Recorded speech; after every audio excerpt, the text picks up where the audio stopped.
نحمده ونصلي ونسلم على سيدنا ومولانا محمد نبي الأمين المكين الكريم الرؤوف الرحيم. أما بعد، فأعوذ بالله من الشيطان الرجيم. بسم الله الرحمن الرحيم. إنما يريد الله ليذهب عنكم الرجس أهل البيت ويطهركم تطهيرا. صدق اللہ مولانا العظیم. اللہم صلی علی سیدنا و مولانا محمد وعلی آلہ وصحبہ وبارک وسلم. مولاي صلی وسلم دائما ابدا علی حبیبک خیر الخلق کلہم محمد سید الکونین والثقلین والفریقین من عرب ومن عجم.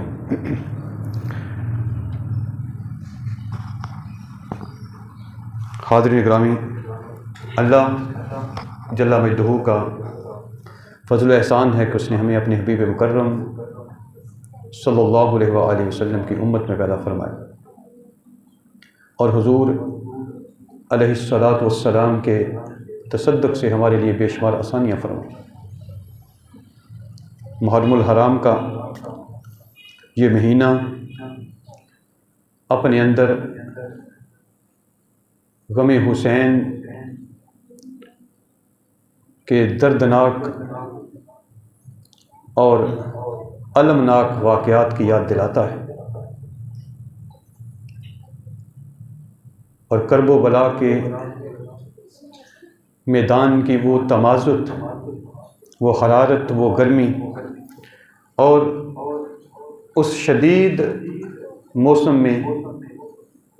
صحرا کی تپش اور اس پر یزیدی فوج کے مظالم، وہ ہمیں یاد دلاتے ہیں کہ خاندان نبوت پر کس طرح ظلم و ستم ڈھائے گئے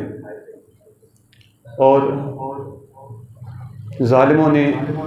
فقط حضرت امام حسین اور آپ کے خاندان کے لوگوں اور اعزاء و اقارب کو شہید ہی نہیں کیا، بلکہ ان کے جسموں سے کپڑے بھی اتارے گئے، ان کی لاشوں پر گھوڑے بھی دوڑائے گئے، ان کے جسموں سے ان کے سر بھی جدا کیے گئے، خیموں کو آگ بھی لگائی گئی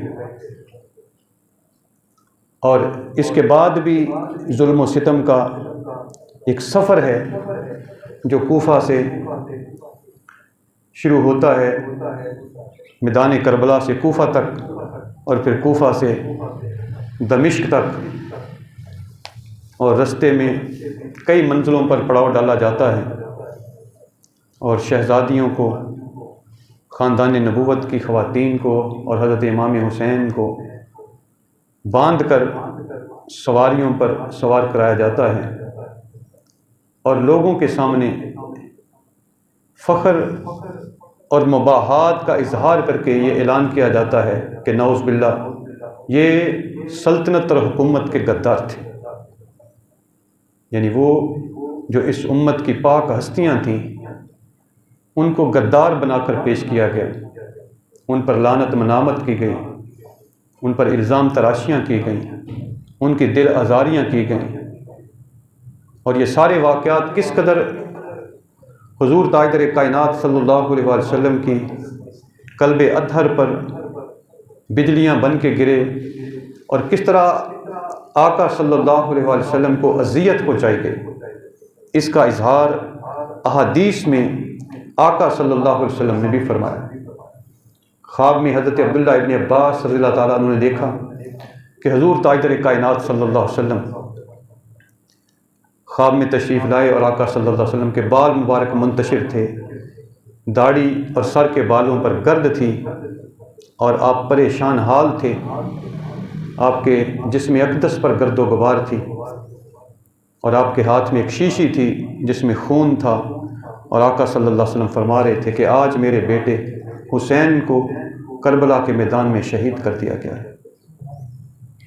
تو اس سے آپ اندازہ کر لیں کہ حضور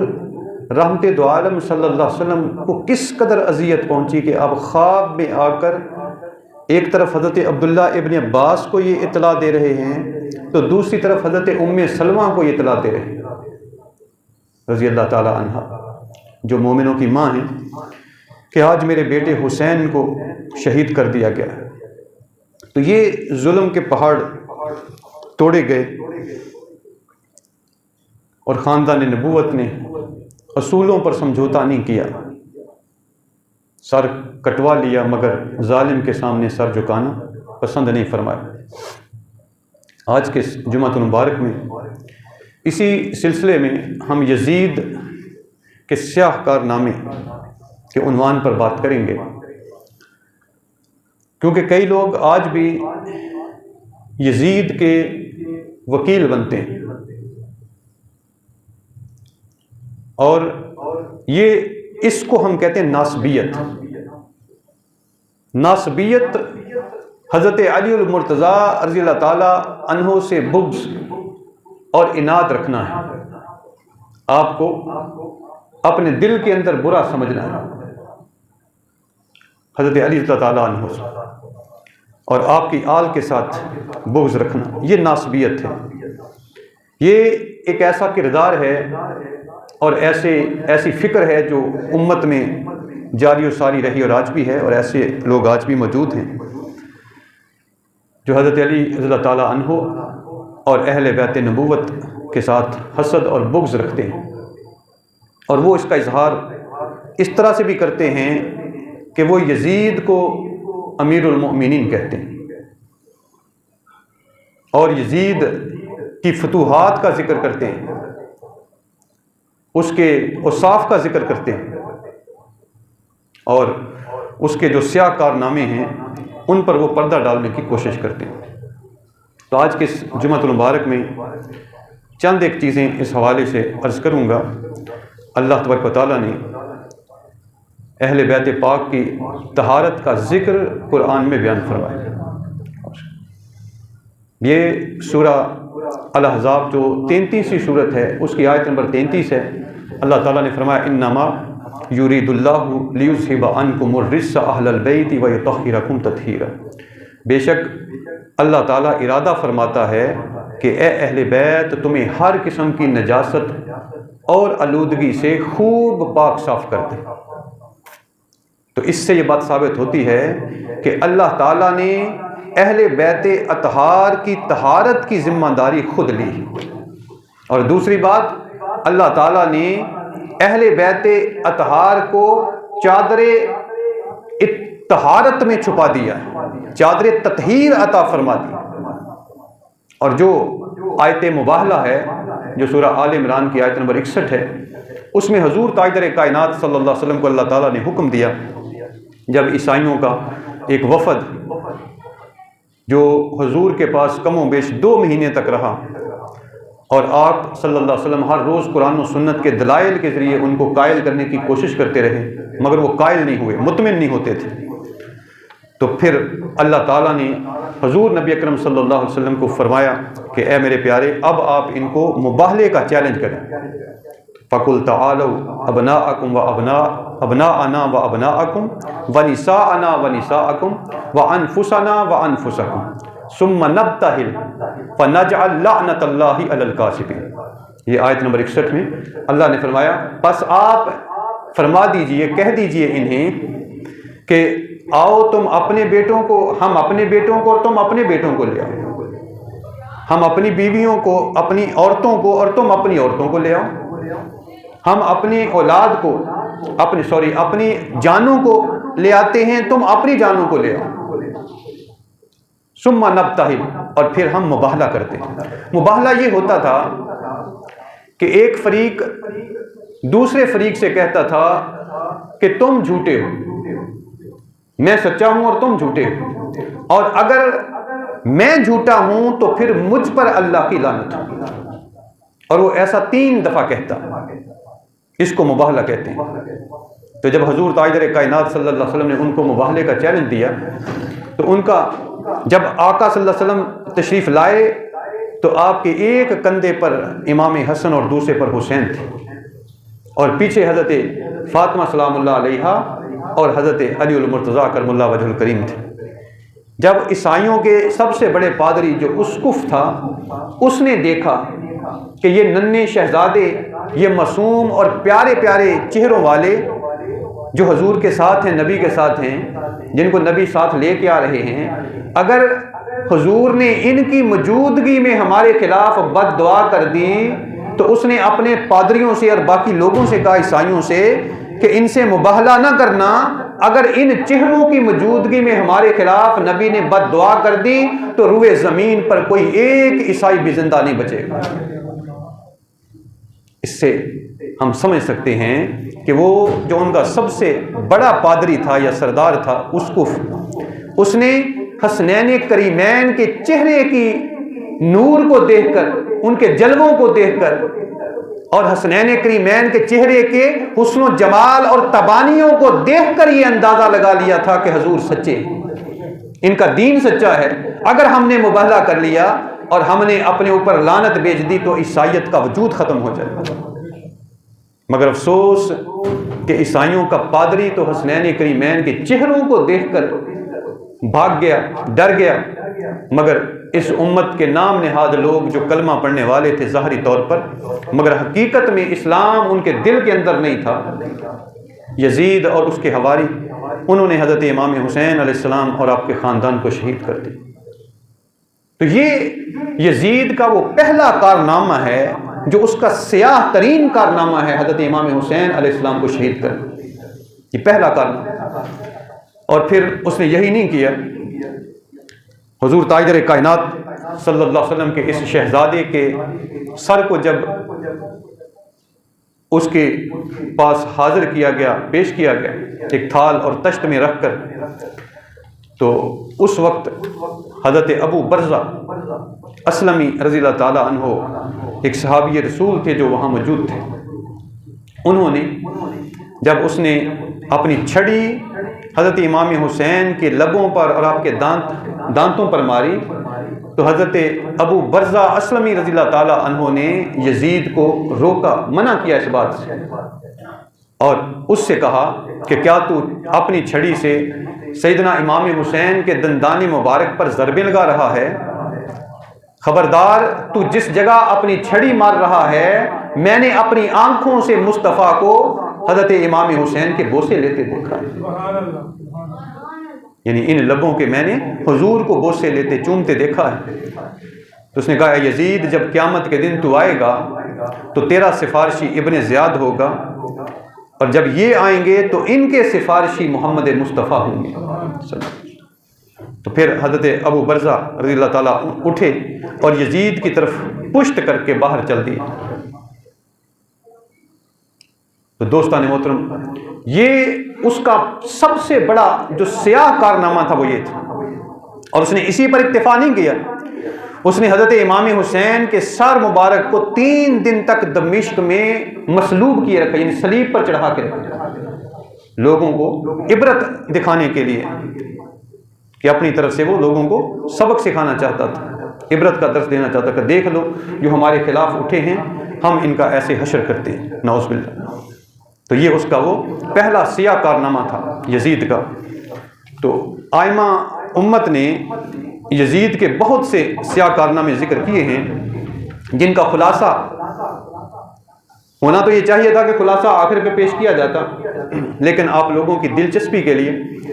ابتدا میں ایک خلاصہ میں آپ کے سامنے پیش کر دیتا ہوں، اور پھر اس کی کچھ تفصیلات جو آج کی جتنا ہمیں اللہ نے وقت دیا اس میں چند ایک تفصیلاً باتیں اس پہ کر دیں گے۔ تو سب سے پہلا جو اس کا سیاہ کارنامہ میں نے عرض کیا ہے، اس کے ساتھ علماء نے ایک لسٹ جو ہے وہ اس کی گنوائی ہے کہ یزید نے 27,000 گھڑ سوار اور 15,000 پیدل یعنی پیادہ فوج کے ذریعے حرم نبوی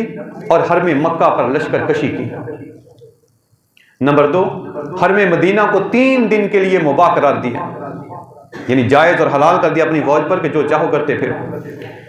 اور مدینہ منورہ کی حرمت کو پامال کیا گیا۔ نمبر 3، اہل مدینہ پر ہر طرح کا ظلم و ستم اور قہر و غضب ڈھایا گیا۔ نمبر 4 اہل مدینہ کو بے دریغ قتل کیا گیا اور پشت و خون کا بازار گرم کیا گیا۔ نمبر 5 700 قاری اور 210 صحابہ و تابعین شہید کیے گئے۔ نمبر 6 1700 مہاجر اور انصاری صحابہ اور اخیار تابعین کو شہید کیا گیا۔ نمبر 7 علاوہ ازیں 10,000 اہل مدینہ کو شہید کیا گیا۔ یہ جس کو ہم کہتے ہیں جنگ حرہ یا واقعہ حرہ، تو یہ اس جنگ میں انہوں نے اہل مدینہ پر جو حملہ کیا تو اس میں یہ ساری شہادتیں پیش آئیں۔ نمبر 8 ریاض الجنہ میں گھوڑے اور کھچر باندھ کر اس مقام کا تقدس پامال کیا گیا جسے روضۃ من ریاض الجنہ، یعنی جنت کے باغوں میں سے ایک باغ ہمارے نبی نے فرمایا، اس میں گھوڑے اور کھچر باندھے گئے۔ نمبر 2 مسجد نبوی میں کتے داخل ہوتے رہے اور ممبر شریف پر بول و براز کرتے رہے۔ نمبر 10 یزیدی افواج کے فتنہ و فساد اور قتل و غارت گری کے باعث مدینہ منورہ اپنے مکینوں سے خالی ہو گیا تھا۔ اور نمبر 11 صحابہ و تابعین اور اتباع التابعین کے مقدس لاشوں کی بے حرمتی کی گئی۔ نمبر 12 خوف و ہراس پھیلانے کے لیے شہداء کرام کے مقدس لاشیں درختوں سے لٹکائے گئے۔ نمبر 13 مسجد نبوی میں 3 دن تک اذان، اقامت اور جماعت معطل رہی، 3 دن تک۔ نمبر 14 روضہ رسول صلی اللہ علیہ وسلم کی بے حرمتی کی ناپاک جسارت کی گئی۔ نمبر 15 اہل صحابہ کرام جو اجل صحابہ کرام تھے، بڑے بڑے اکابر صحابہ کرام اور ان کی اولادوں کو تہ تیگ کیا گیا، قتل کیا گیا۔ نمبر 16 عفت مآب اور پاک دامن عورتوں کی بے حرمتی کی گئی۔ نمبر 17 یزیدی افواج کے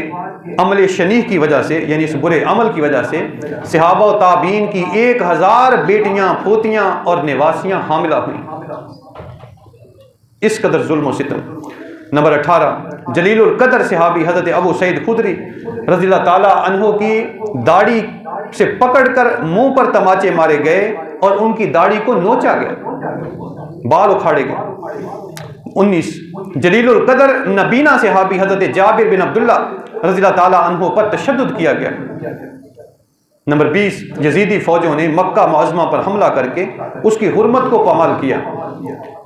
21 مسجد حرام پر لشکر کشی کر کے اس کی حرمت کو پامال کیا گیا اور کعبۃ اللہ پر منجنیقوں سے پتھر برسائے۔ نمبر 23 کعبۃ اللہ پر آتش گیر مادہ پھینکا گیا جس سے غلاف کعبہ جل گیا۔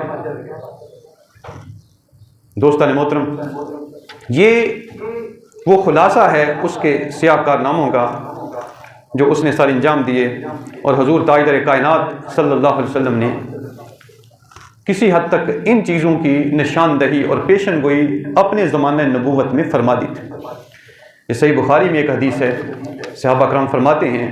اور صحیح مسلم میں بھی ہے، یعنی متفق علیہ حدیث ہے، حضرت اسامہ بن زید اس کو روایت کرتے ہیں کہ ایک مرتبہ حضور نبی اکرم صلی اللہ علیہ وسلم مدینہ منورہ سے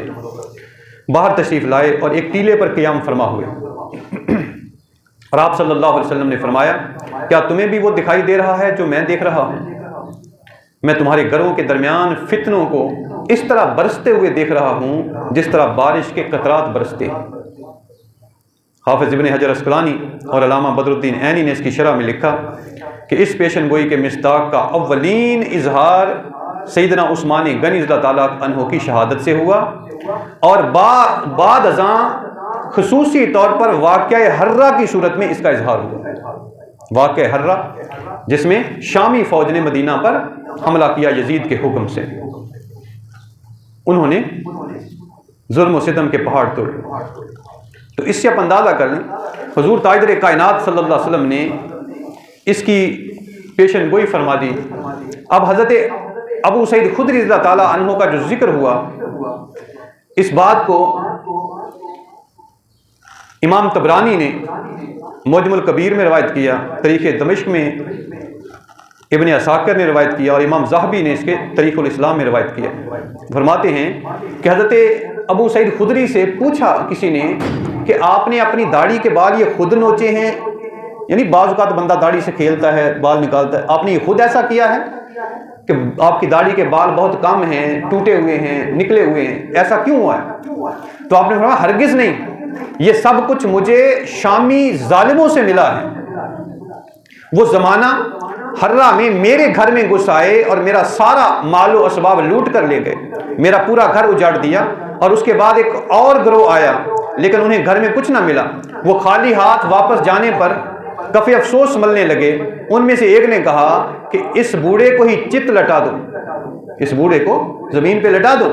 پھر انہوں نے مجھے چت لٹا دیا، اور ان میں سے ہر ایک بدبخت مسلسل میری داڑھی کو نوچتا رہا، اور نوچ نوچ کر اس کا یہ حال بنا ڈالا جو آپ کو اب نظر آ رہا ہے۔ اب اندازہ کر لیں، ہزارہ کی تعداد میں ان سے احادیث مروی ہیں حضور کے فرامین حضرت ابو سعید الخدری رضی اللہ تعالیٰ عنہ۔ پھر اسی طرح حضرت سعید بن المسیب، یہ واقعہ شاید آپ نے سن بھی رکھا ہوگا کہ آپ چھپ گئے تھے شامی فوج کی کے ڈر سے مسجد نبوی میں، اور وہاں سے نہیں نکلے، اور آپ نے بعد ازاں بیان کیا کہ میں 3 دن اور 3 راتیں مسجد نبوی میں رہا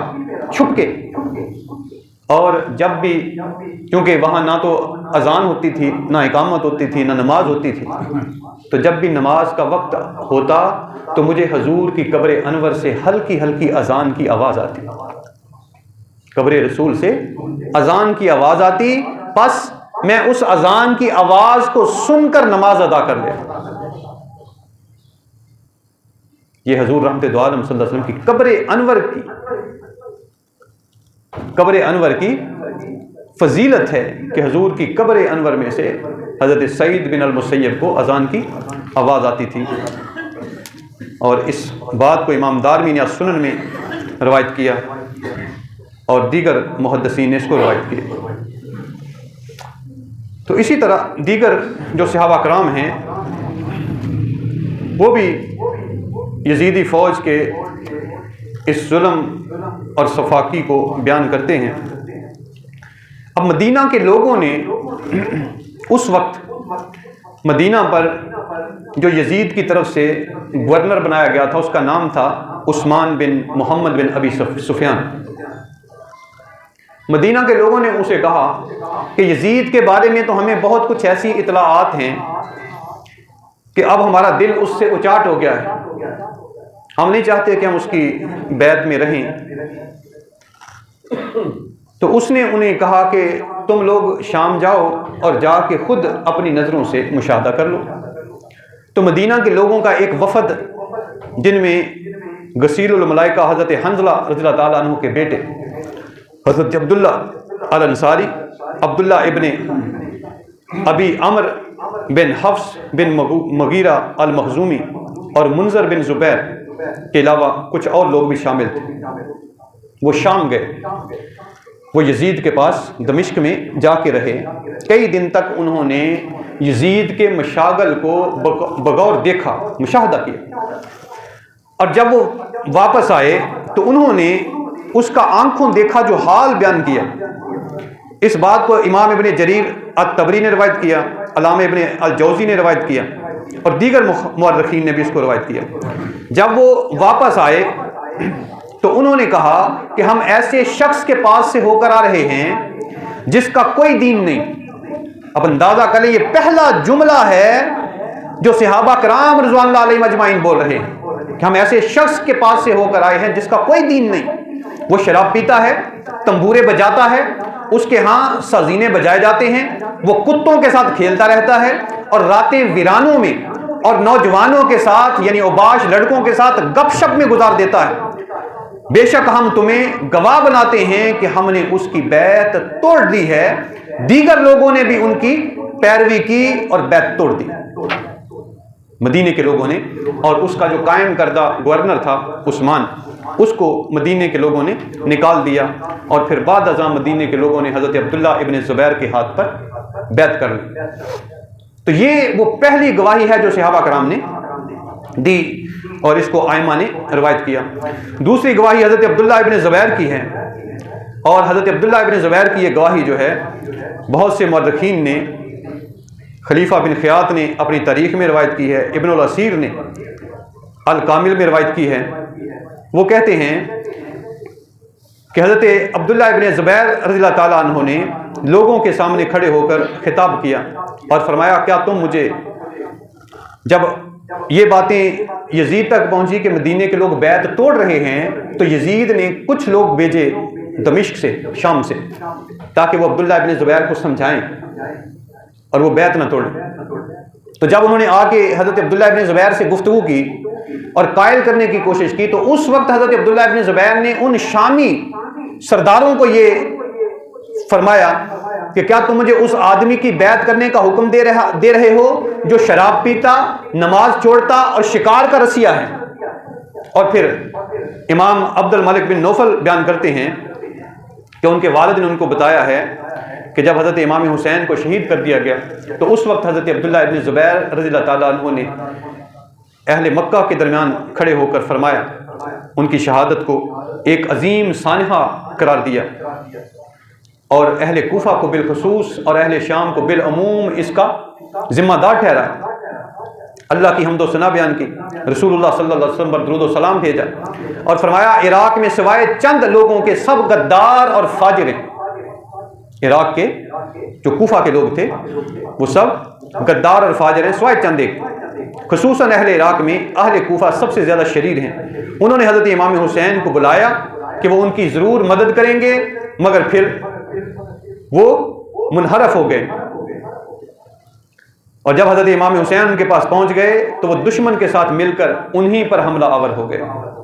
اصل میں اہل کوفہ جو تھے ان کو یہ ڈر بھی لاحق ہو گیا تھا کہ خط تو ہم نے لکھے ہیں حضرت امام حسین، یہی وجہ ہے کہ بعض روایات ہیں کہ وہ جو کوفی تھے ان کی یہ زیادہ کوشش تھی کہ ہم بس ان کو ختم کر دیں کسی طرح،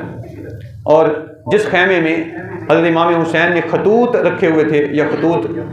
کا توڑا رکھا ہوا تھا، اس خیمے کو بھی انہوں نے پہلے آگ لگائی تاکہ ان کے نشانات مٹ جائیں، ان کے خلاف جو گواہی ہے ان کے خطوط وہ مٹ جائیں۔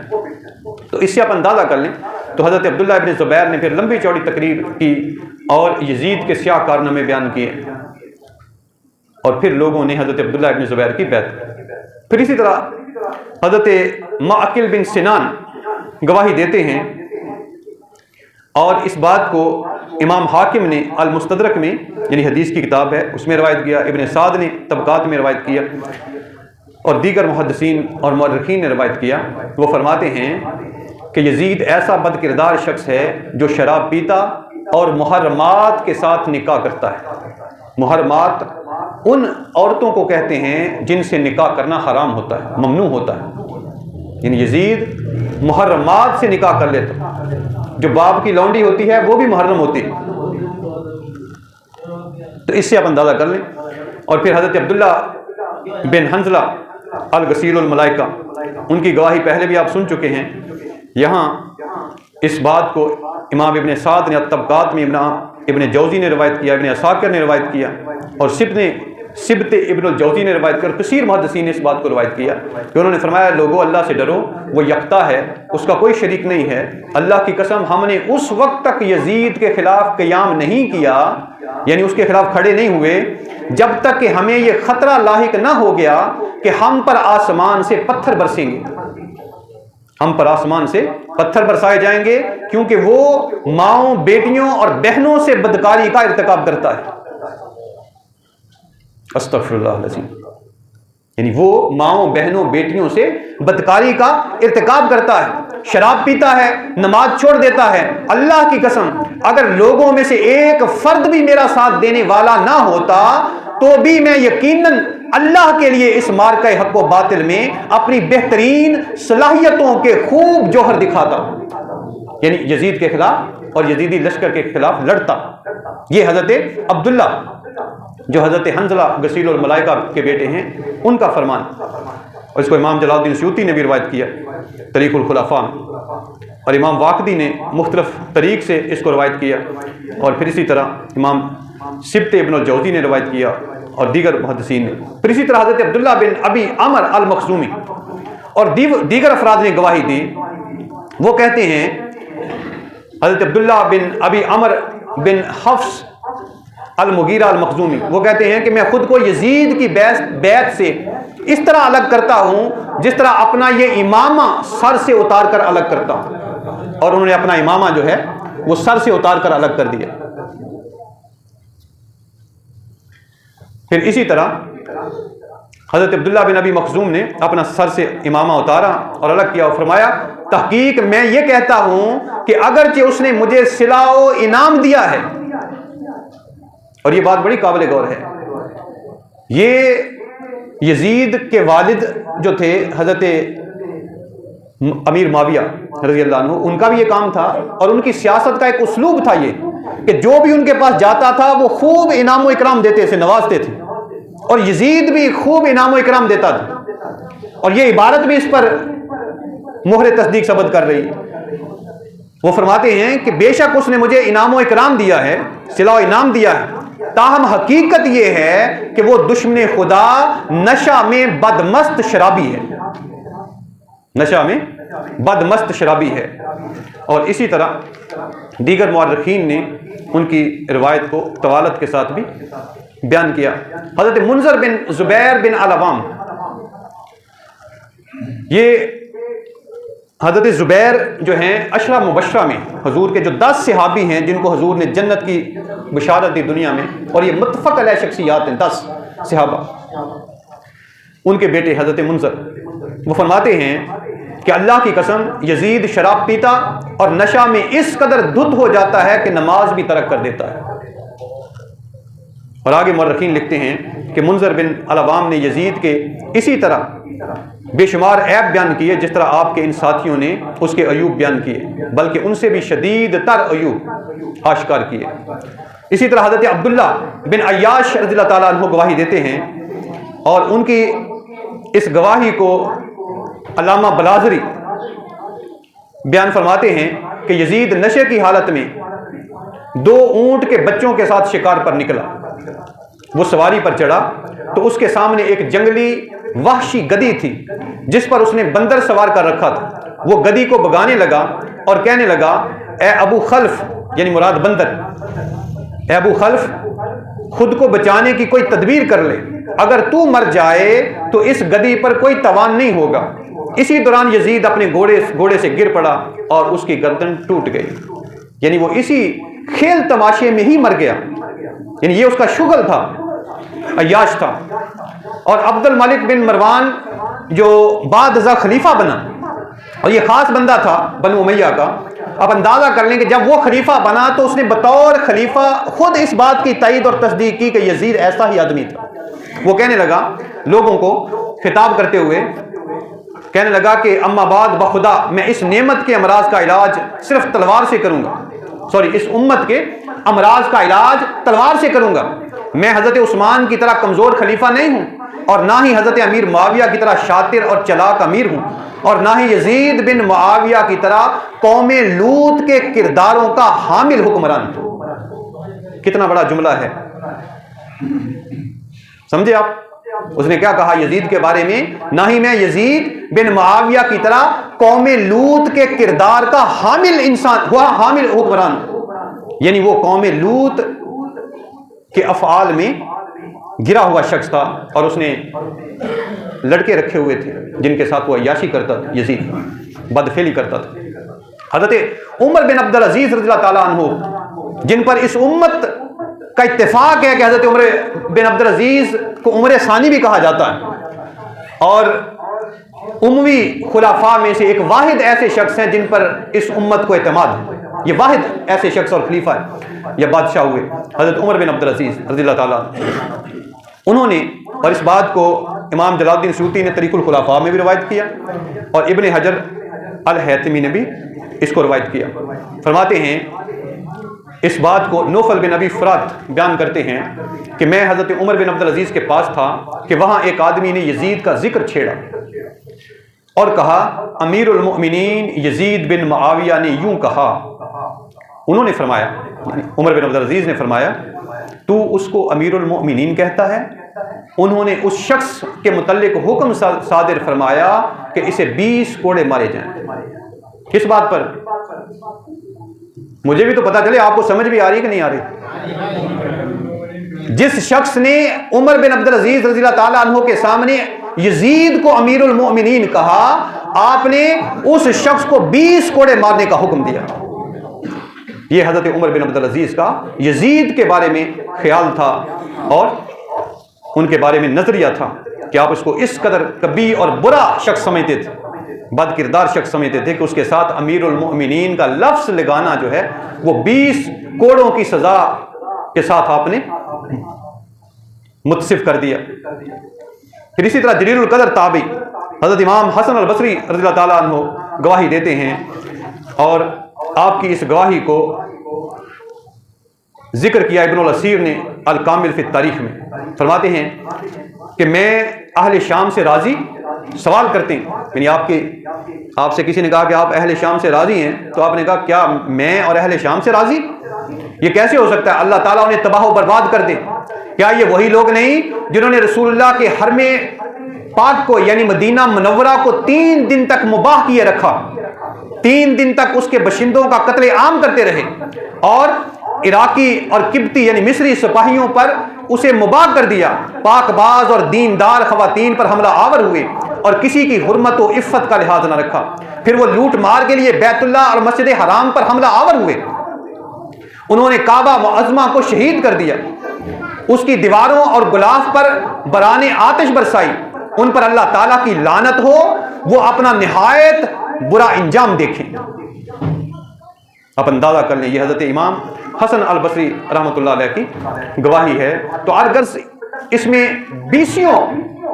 ائمہ امت کی، اخیار امت کی اور ابرار امت کی گواہیاں موجود ہیں کہ ہم دیکھ سکتے ہیں کہ یزید لعین اپنے سیاہ اور برے کارناموں کی وجہ سے مشہور و معروف تھا، اور ہم یہ کہتے ہیں کہ اس نے حضرت امام حسین علیہ السلام کو جو ناحق شہید کیا اور قتل کیا، اور اس عمل سے اس نے جو حضور رحمت دو عالم صلی اللہ علیہ وسلم کو اذیت پہنچائی ہے، تو یہ اذیت رسول اس کے کافر ہونے کے لیے کافی ہے۔ یزید کا کفر اذیت رسول کے سبب سے کافی ہے، یعنی یہ فتویٰ دینا اس پر کافی ہے، اور اس پر ائمہ امت نے باقاعدہ فتاوی جات جاری کیے ہیں۔ اور اس بات کا اندازہ آپ اس سے بھی لگا لیں کہ علامہ ابن تیمیہ جیسے لوگ بھی یزید کے فسق و فجور پر متفق ہیں، اس کی بد کرداری پر متفق ہیں، اور اس کے ان گنونے کارناموں پر متفق ہیں۔ تو پھر کس طرح سے ہم اس کی توجیہ کر سکتے ہیں، اور ایسے بندے کی کوئی وکالت کر سکتا ہے سوشل میڈیا پہ بیٹھ کے کہ یزید جو ہے وہ تو بہت اچھا انسان تھا، اگر حضرت لوط علیہ السلام کا بیٹا کافر ہو سکتا ہے تو حضرت امیر معاویہ کا بیٹا کافر کیوں نہیں ہو سکتا؟ سادہ سی بات، جو نبی صلی اللہ علیہ وسلم کے خاندان کو قتل کرتا ہے وہ مسلمان کیسے کہلا سکتا ہے؟ حضور تاجدار کائنات صلی اللہ علیہ وسلم کی کثرت سے حدیث ہیں، انشاءاللہ پھر کبھی آپ کو سناؤں گا۔ مدینہ کی حرمت پر نبی صلی اللہ علیہ وسلم نے مدینہ کی حرمت پر کثرت سے حدیث ارشاد فرمائے، تو جس نے مدینہ کی حرمت کو پامال کیا، صحابیات کو، صحابہ کرام کو تہہ تیگ کیا، اسے ہم مسلمان کیسے کہہ سکتے ہیں؟ اور پھر جو وہ اپنی مجلس میں بیٹھ کر حضرت امام حسین علیہ السلام کے سر مبارک کے ساتھ کھیلتا ہے اور گستاخی کرتا ہے، اور پھر سب سے ایک اور بڑی دلیل ہے کہ اگر وہ اس عمل سے خوش نہیں تھا تو پھر اس نے قاتلین حسین کو سزا کیوں نہیں دی؟ قاتلین حسین کا قصاص کیوں نہیں لیا؟ قتل کا بدلہ کیوں نہیں لیا؟ سزا کیوں نہیں دی؟ اس کا مطلب یہ، بلکہ اس نے الٹا ان کو انعام و اکرام سے نوازا۔ اس کا مطلب یہ ہے کہ وہ خود سارا کچھ یہ کروانے والا تھا، اور نہ صرف کروانے والا تھا بلکہ اس پر وہ خوشی منا رہا تھا، اور اس نے خوشیاں منائی، اس نے جشن منائے۔ تو پھر ایسے بندے کو کس طرح سے ہم اس کے وکیل بن سکتے ہیں، یا اگر کوئی بنتا ہے تو اس کی ہم تائید کر سکتے ہیں؟ یہ ہرگز ممکن نہیں ہے۔ ہم نے اللہ کے رسول کو جواب دینا ہے۔ اگر آج یزید کی طرف کسی کا رجحان ہے تو وہ بات صرف یہ سوچ لے کہ کل اللہ کے رسول کی بارگاہ میں جب حوض کوثر پر حضور کے پاس جائے گا تو کیا جواب ملے گا۔